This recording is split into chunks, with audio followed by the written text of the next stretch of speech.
Peterson County. No, I rasped. I'm a reporter. Probably should have figured that wouldn't have been the panacea. The barrel came up. Just a notch. I mean, this was southern Illinois, a quantum void from what lie north of a line roughly from east to St. Louis to Olney, famous for white squirrels and sharply divided loyalties during the Civil War. And I was about 5 counties south, in the virtual tailbone of the land of Lincoln. I covered federal beat, and the last time I'd been this far south was the Mike Dodge Flood of '93 tour, slogging from Quincy to the southern tip in the company of farmers and merchants and Corps of Engineers strategists wrestling the lower miss, goose hunters who saw the natives' crisis as a half-full glass, and an energetic band of Ukrainian volunteers who heralded their arrival at each site by blasting the 99-cent Jackson Browne cassette I'd hastily gifted in exchange for a plastic nesting doll one of their guys presented me.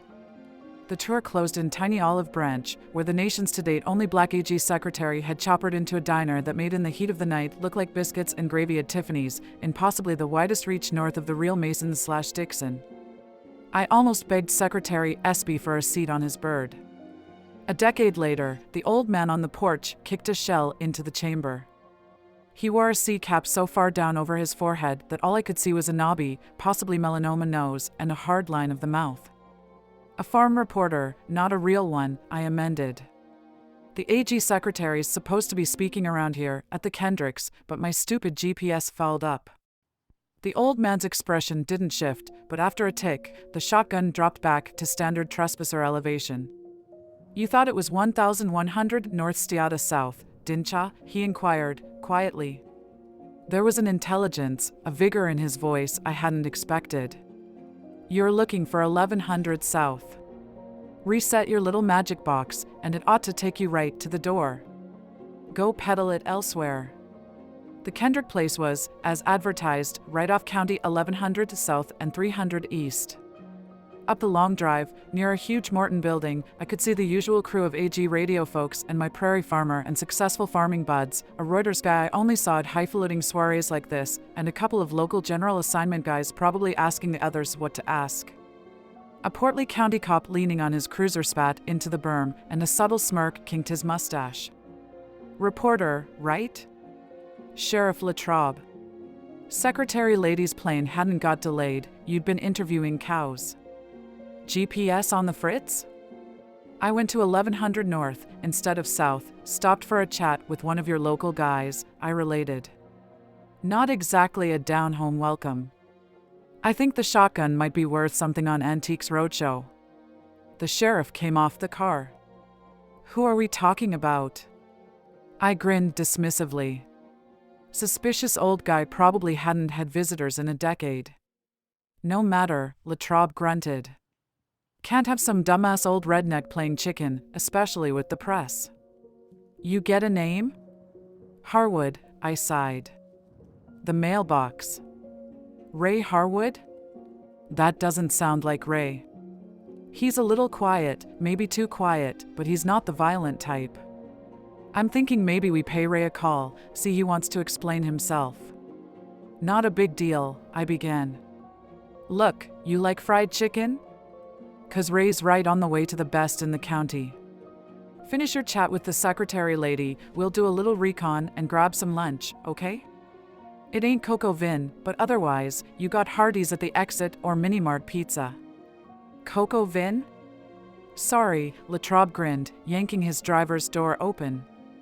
Playing the rubes about the only fun I get these days.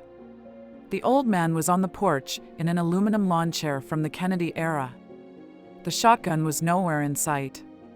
Under his bill, I saw placid blue eyes buried in laugh lines that hadn't had a good chuckle in years. Figured you'd be back, he muttered, low and calm. Well, you figured right, the sheriff said, cheerfully. What were you thinking, Ray? Harwood shrugged. Wrong thing. Obviously. This gent wants to cause trouble for you, not much I can do. What's up? Kids, the old man grunted as if that explained volumes. Buzzing the place at night, shit-faced, lobbing their beer cans at the house. Suppose it's put me in a foul frame of mind. Latrobe turned to me. Well, Ray, can't have you pulling this kind of crap. You know? Overreaction. Latrobe looked at me. What do you think? They got slaw? I asked. Sheriff Latrobe waved a drumstick. Ray and his folks been here, wow, probably since we became a state. 7, 8 generations, I guess. Private folks scarcely ever saw him in town, me or my folks or my folks' folks. The lawmen had been chatty since they'd arrived at the packed diner, whether out of relief or fear, I'd changed my mind. What you have to understand about the Harwoods is, they're no gun-totin' right-wing militia types. Ray's great-granduncle helped drive those sheet-wearing Clan Emorons right out of the county. In the 60s, Ray's first cousin called out the state's attorney when he found out some of the locals were hassling the Mexican veggie pickers. And Ray? Well, last fall, he caught some local toughs beating crap out of some queer kid behind the coffee shop. Well, I'll just say those punks got a little lesson in social tolerance from O.L. Ray. That one wound up on the Chicago News, the biggest thing around here since the Great Martian Invasion of '79. Without Ray, of course. He's no dumbass, he and his family all went off to school, but they always came back. Ray's people always got a bumper load of corn off some pretty marginal ground. Excuse me, I said, swallowing a cut of macerated cabbage. The great what of when? The sheriff grinned. Oh, yeah, the Martians. Back in 1879, Ray's great-great and a few others reported seeing lights in the sky and creepy shadows in the fields. The idiot wrote a book about it 30 years ago, and a local business guy tried to get a campaign going, the Roswell of Southern Illinois. Never took off. He nodded and plucked the check from the wood-grained formica. Ray's great-great-grandpa got kicked in the head by a Belgian. Horse, not human. Could be he was seeing little green men. Might explain what's so hinky about the whole family. Oh, hey, I got this. The cows, I stated on the way back to the Kendrick estate. Sheriff Latrobe had finally shot his conversational wad and had settled back to enjoy the pleasant monotony of Midwest monoculture. Big dairy area, the sheriff answered. You write for the Farm Weekly, right? More congressmen than cows, though it's a fine distinction. No, I just thought of something I read a little bit back. Do you notice anything strange about these cows? According to this article, satellite images show cattle tend to align their bodies in a north-south direction. The theory is, they're influenced by the Earth's magnetic fields. I pointed to the intersecting county road. That's a north-south route, right? Yeah? I pointed to the pasture out my window. All but one of those Holsteins are facing away from us. On an east-west line. We've passed County Road 1100. And every cow for at least 15 miles to the east or west of it's been lined up in an east-west orientation. Sheriff Latrobe shrugged. Well, that's kinda interesting. But what does it mean? Just saying. Closed, Alice Falstaff half-shouted from the Plaindale Community Library new books shelf, which currently held 5 volumes. Tuesdays and Thursdays, 10 to 4. It's 3:20, I called. Alice edged forward, past the checkout counter and a fundraising thermometer for the proposed new book van. She fumbled for a key. Clock's another thing we gotta replace, she groused. I stepped inside the faintly musty cool of the small-town library. Sorry to bother you, but I need some information about the area, maybe back to the 1870s? Alice crossed her arms. I have a church meeting in an hour.